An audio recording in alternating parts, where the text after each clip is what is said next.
Hey, how y'all doing today? This is Dean Haynes, man. A little bit of a touchy issue, and I'm gonna give you my viewpoint on it. And opinions they matter. You know what I'm saying, to the person who speaks them, and you base your standards off of what you are opinionated on. But the uh, facts will beat out an opinion any day. And a fact is not a theory. Okay, just like critical race theory is not a theory. You know what I'm saying? But hey, it's either way, or everybody makes their own choices and decisions and has their own keyword opinion. Here goes mine. Um, in all honesty, I'm looking and saying to myself, "Wow, what is this reparations thing all about?" Right? I mean, come on, man! It happened so long ago. Why do people talk about it? Well, here's one reason. Um, there is irrefutable truth, and I say truth that we do understand, as we all should, that live in America. If you study the history, if you go through the schooling system for the 12 years, like we are required, and our parents are required to put our children through the educational system. Gaining education doesn't mean neglecting truth. And here goes some truth. Um, it was 175 years ago, 85 years ago, and slavery existed. And I'm here to be able to say that I exist and say that, you know what, I'll thank you for my forefathers, not the founding forefathers of this country, but my forefathers. 'Cause I wouldn't be here if a man and a woman didn't get together and have children. And I can look on the lineage of my history as far as back as my great grandfather and his father.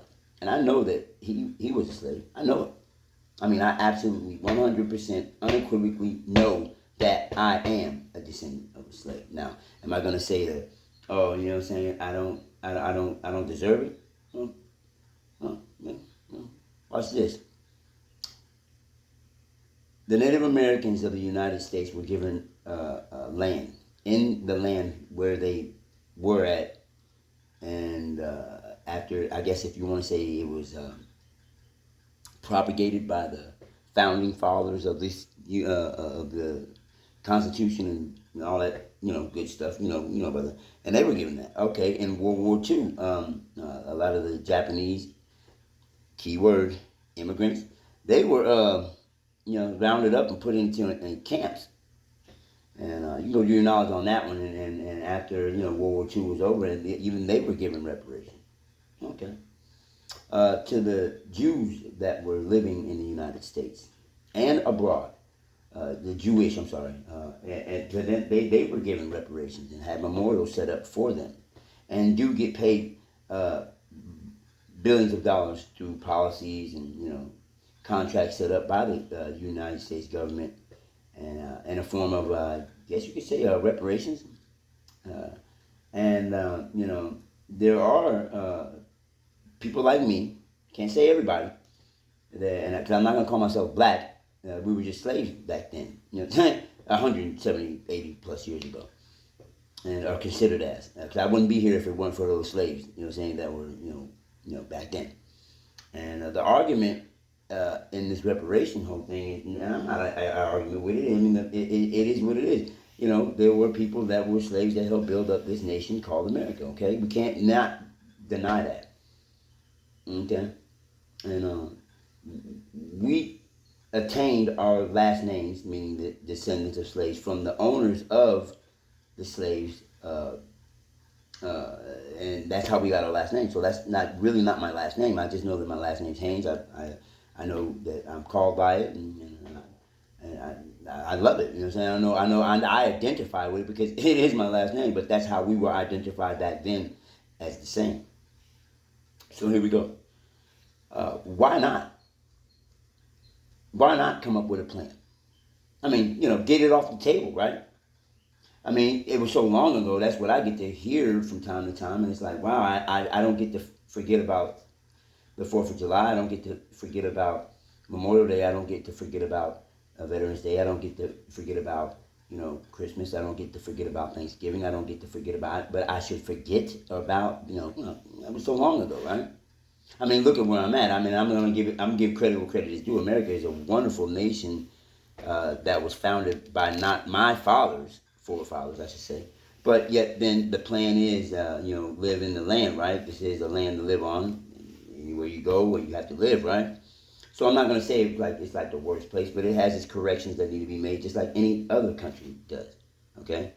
And as far as I see, in my opinion, that this country does need to address this issue. Either you say that you will and don't allow just one state to sign a bill and start off the ball rolling, or you just say that you're not going to. And you already know that there is a action or ways that people will think if you do not. Because with all the evidence and all of the proof that it has been done to those who are immigrants, or those who moved here, lived here, and benefited from the reparations that were given by the United States in recognition for what had been done to that nationality of people, then I do believe that there should be, not in the form of a policy, not in the form of I guess I say handout, because I think that that's what a lot of folks that are opposing to these ideas think that that's what it's going to be. And it shouldn't be a question of as money wise or as too much for the United States to do.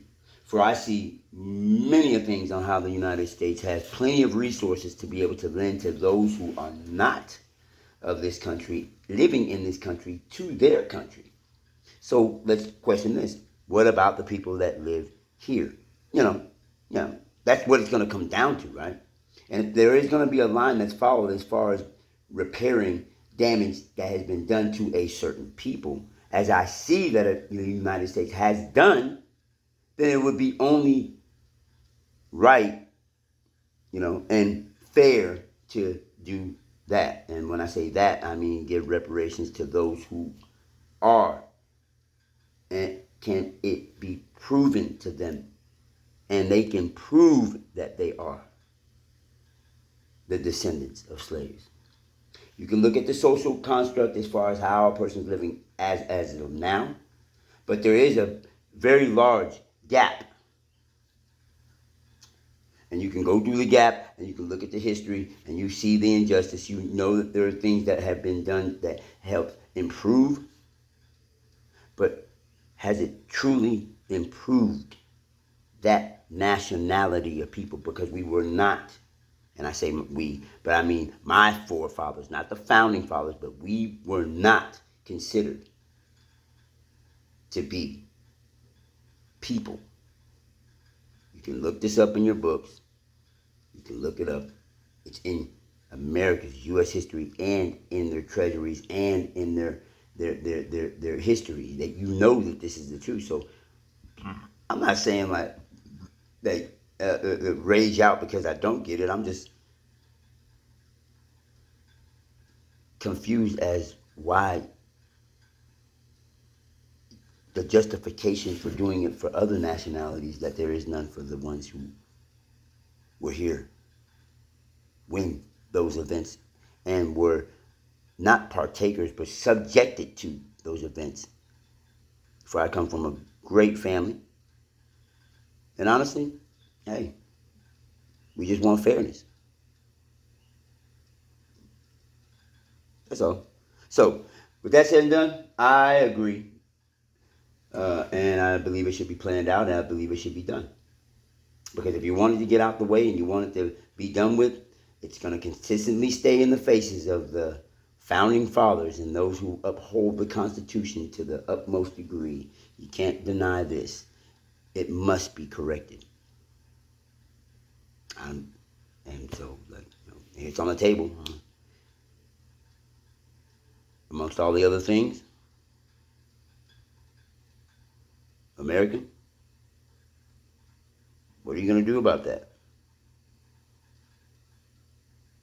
I am the descendant of slaves, and I can prove it. So what's your justification for not wanting to do what is right, where you know that if it was you, that this was done to your family, would you not want a recompense? So let's prepare it. Peace. Love all y'all. All praise to the Most High. Yahweh Bashim Yahweh Shai. It'll never go anywhere. It'll always be here. Move forward. Because I'll never forget what was backwards. Peace.